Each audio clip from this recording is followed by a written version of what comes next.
ہر انسان کے اندر اللہ تعالیٰ نے سچائی کی پہچان امپرنٹ کر دی ہے، اس کے اندر چھاپ دی ہے، اور کوئی انسان بھی خواہ وہ جاہل ہو، عالم ہو، کسی قسم کا بھی ہو، اس کے اندر سچائی اور برائی کو پہچاننے کی ایک اندرونی صلاحیت موجود ہے۔ اس کو تقویٰ کہا جاتا ہے ابتداء میں۔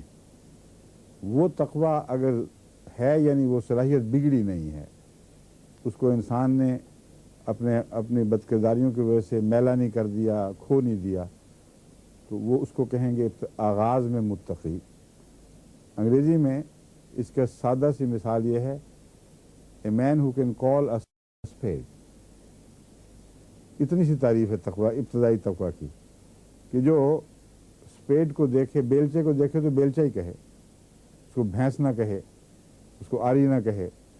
تو اتنی سی جو نظر کا سیدھا پن اور دل کی سچائی ہے، اس کو بھی تقویٰ کہا جاتا ہے۔ اور یہ تقویٰ تو عام سا تقویٰ ہے، لیکن تقویٰ کا مضمون تو لامتناہی ہے، وہ درجہ بدرجہ بڑھتا ہے۔ اس کو نشو و نما دینے کا طریق عبادت ہے۔ تو اب